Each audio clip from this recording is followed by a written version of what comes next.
Lamar Jackson and the 8-2 Ravens are at the 6-4 Rams. Another must-win, really, for the LA Rams. You had them beat the Bears on Sunday Night Football last week. Now they got to beat Lamar Jackson to stay in the playoff. I don't think they're going to be able to run the football the way they did last week versus the Bears. I think this is a different challenge. One, because Baltimore kind of possesses the ball a lot more. They have the most 10-plus play drives in the NFL this season. They tend to eat up that time possession, eat up the clock, eat up quarters in time. And so it's going to be more difficult for the LA Rams offense to get into a rhythm. And the other thing is this defense is playing lights out. And that Rams offensive line has struggled up front. So I just can't foresee Baltimore not staying on a roll in this one. I agree with you. I think this is a tough spot for the Rams. They're playing better on defense. Yeah. But it'll be interesting to see how Wade Phillips matches up against this style of offense. Will we get creative? Will we come up with something to kind of limit the ability of Lamar Jackson to run the football? What's he do? And so I want to see it from that standpoint. He better be aggressive. That's what you have to do. I would be aggressive every single time I played him. Lamar Jackson's improved greatly as a pocket passer. I think there's going to be opportunities for him down the field. On the other side of the ball, you mentioned it. The Rams shuffled that offensive line. They ran the ball against the Bears. They're not running the ball here. That means Jared Goff's going to have to make plays in the passing game. And can he against that secondary? That secondary, getting Marcus Peters with Smith and Humphrey, that might be the best trio of corners in the league right now.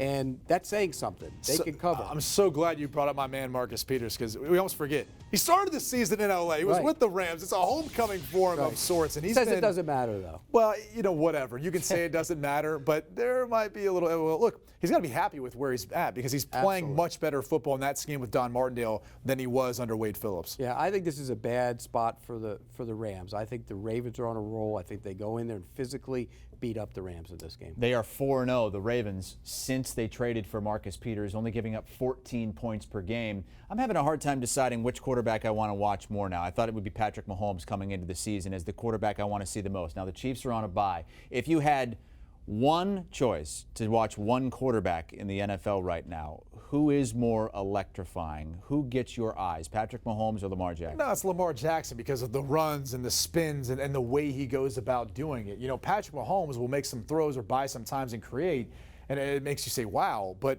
I think when you look at the cast that he's throwing to, too, with Kansas City, you kind of get enamored a little bit with Tyreek Hill, too, or Travis Kelce and what they can do. That's not the same cast that Lamar Jackson's dealing with in Baltimore. I mean, you have to admit, he's probably working with a little bit less. Now, kind of clones, though, right? You got Hollywood Brown. He's kind of got the speed of Hill. And Mark Andrews has got some of those similar abilities of Travis Kelce, but they're not quite to the extent of that. So I think for that reason, I like watching Lamar Jackson more, because I feel like he's doing it with less. MVP vote, too? Right now, he'd be my MVP vote. He'd be my MVP vote, too. But you have a vote, don't you? Yes, and I'd rather watch Patrick Mahomes.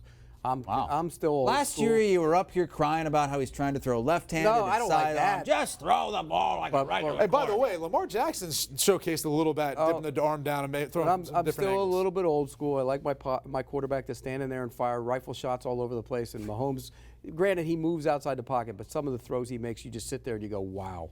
You know what they remind me of? This kid, Lamar Jackson, Danny too. Back in the day, Danny. Danny Cannell? Yeah, or Danny Cannell didn't. Hey, you know what you got to do is just turn the page. Just turn the page. How about the Rams coming off that victory, and they finally got Todd Gurley going? Remember he fumbled on the very first play that the Rams had from scrimmage? We thought, oh, geez, they went back to him, and he had a really good game. Yeah, he's really the spear of the offense right now. We don't necessarily know the status of Robert Woods dealing with a personal issue. If he comes back in this game, okay, maybe that evens some things up as far as how you see the matchups on the outside with the Baltimore Ravens secondary. But they're going to have to run the football, and I don't foresee that happening.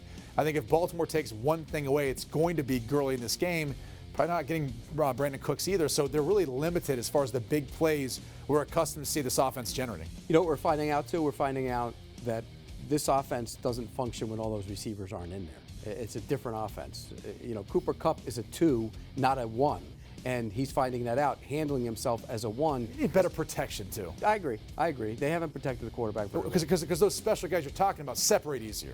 Right. So when they're not there and you don't have the protection, now it gets exposed. But Pittsburgh doubled him, and he didn't. The next step for a great receiver is to handle the double when he's coming your way all the time, and he didn't handle it. Cooper Kupp gets more of that than you think on third down, because that's who they target, and teams But when the other guys are there, it's harder to do it. Now Sure. you can do it as much as you want to, because nobody else scares you. Josh Reynolds, he's done some things, but he doesn't really scare you. We were making fun of Jameis Winston earlier. 19 touchdowns, 18 interceptions. Jared Goff only +1 as well. 11 touchdowns, 10 interceptions. Big spot for the Rams. Would you take a 45-45 season from a quarterback? No. No, I would not. Would you? I would not. How many wins do we have? 10. Yeah. You would? I think we're probably a playoff team. 45 touchdowns is a lot of touchdowns. Yeah, it's a lot. We're probably a playoff team. 45 and 40. Yeah, they're like punts. 45 You throw them interceptions. far enough down for they're like punts. What does it You matter? guys like Baltimore -3 in this one? I do. I do. Yep. Okay, and that would get the Ravens to 9-2 as they try to keep pace with the New England Patriots. They're one game behind the Patriots for home field advantage in the AFC, and they, of course, would have that tiebreaker if it ends up tied at the end of the season. For Pete Prisco and Brady Quinn. Ravens visit the Rams. Lamar Jackson and an explosive offense against Aaron Donald and a stout defense. Baltimore's a short road favorite. How will this game be decided, Will?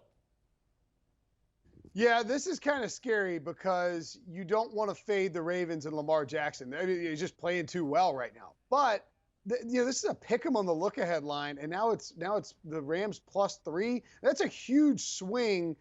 It's basically predicated on the Ravens carving up a questionable Texans defense, and the Rams not looking sharp on offense against the Bears. I do think that they could have hit that big play with Josh Reynolds on play action.